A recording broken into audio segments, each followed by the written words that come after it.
بسم اللہ الرحمن الرحیم۔ سیدنا ابو ذر غفاری عرب کے ریگزاروں، پتھریلی چٹانوں اور سنگلاخ پہاڑوں میں سے بعض علاقے ایسے گرم، بنجر اور ہیبت ناک ہیں کہ وہاں صحرائی کیکٹس بھی مر جاتے ہیں۔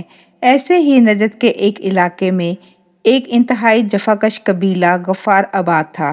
ان لوگوں کا جینا مرنا راستے کے قافلے والوں سے بھتہ، چونگی یا ٹیکس لینا تھا۔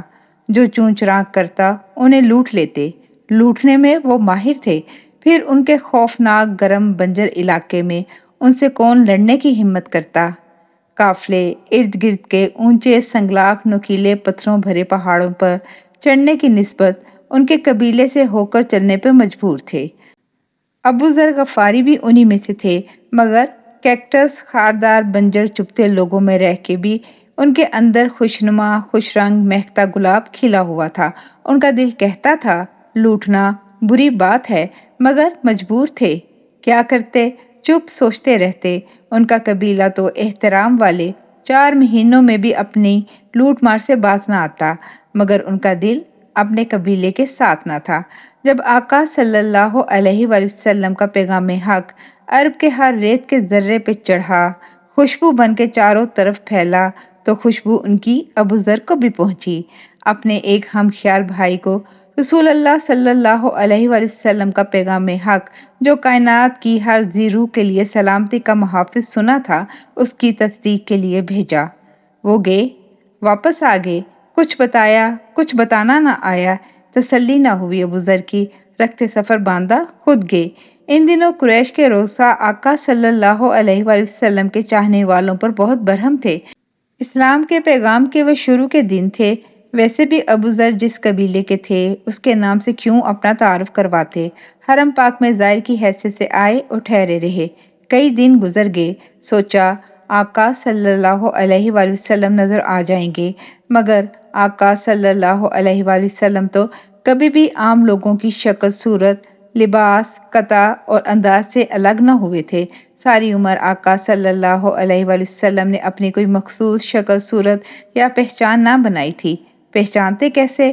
حرم کعبہ میں آب زمزم پی کے انتظار میں رہے۔ 1-2 دن سیدنا علی رضی اللہ تعالیٰ عنہ وہیں ایک کونے میں حرم کے بیٹھے دیکھتے رہے۔ تیسرے دن پوچھ لیا، آپ کسی کی تلاش میں ہیں؟ انہوں نے مختصر جواب دیا، جی۔ سیدنا علی رضی اللہ تعالیٰ عنہ نے مسافر سمجھ کے کچھ ضیافت کی۔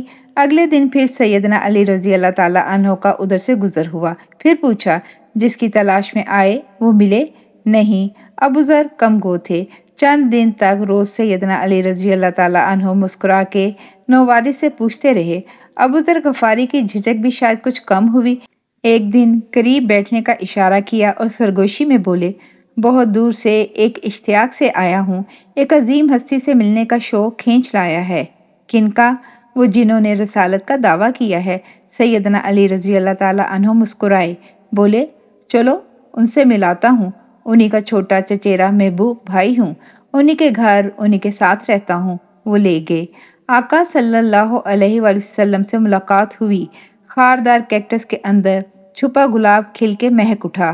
لا الہ الا اللہ محمد رسول اللہ پڑھا، قرآن سنا، اچھے کاموں اور نیکی کی تلقین سنی، برائی سے بچنے کی توبہ کی۔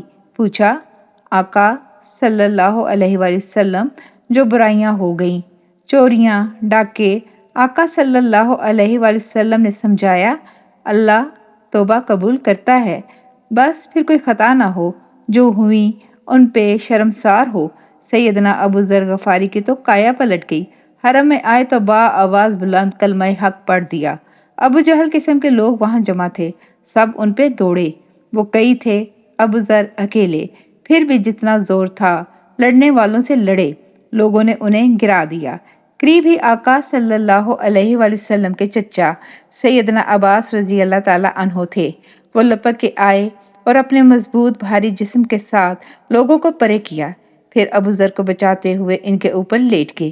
با آواز بلند مکے کے مشرکوں سے بولے، جانتے ہو یہ کون ہے؟ کون؟ کئی آوازیں ابھریں۔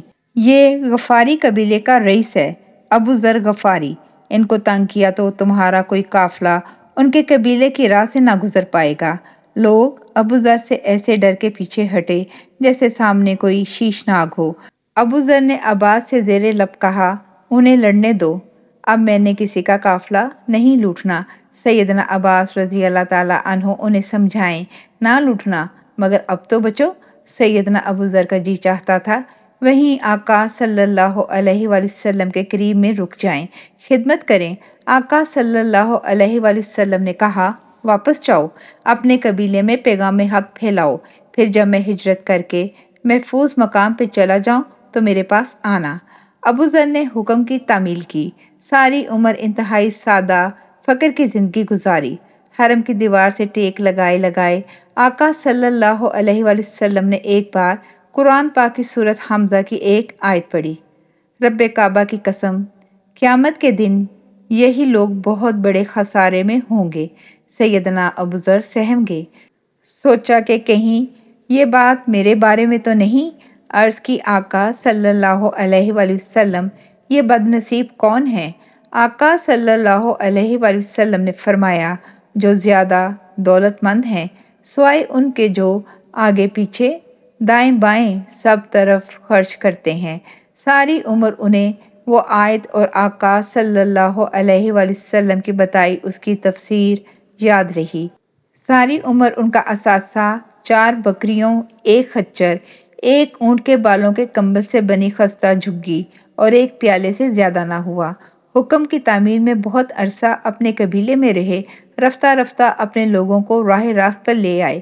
پھر آقا صلی اللہ علیہ وآلہ وسلم کی مدینہ ہجرت کے بعد خندق کی جنگ کے دنوں مدینہ آ گئے، ہر طرف سے کٹ کے صرف آقا صلی اللہ علیہ وآلہ وسلم کے ساتھ جڑے رہے۔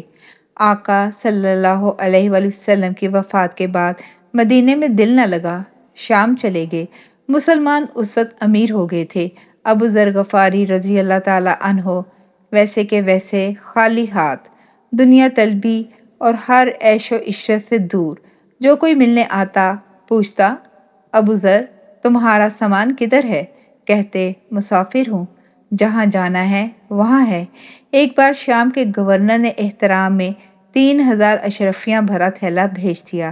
غصے سے لال پیلے ہو گئے، رقم واپس کرتے ہوئے بولے، گورنر کو کوئی اور ایسا شخص نہ ملا جس کا گمان اللہ پر کم ہو؟ کیا میں ہی اسے سب سے ذلیل ملا؟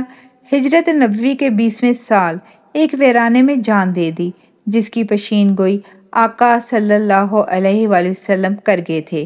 آقا صلی اللہ علیہ وآلہ وسلم نے انہی کے بارے میں فرمایا تھا، زمین کی پشت پر اور آسمان کے زیر سایہ کوئی شخص ابو ذر رضی اللہ تعالیٰ عنہ سے زیادہ سچا نہیں۔ جاری ہے، جزاک اللہ خیر۔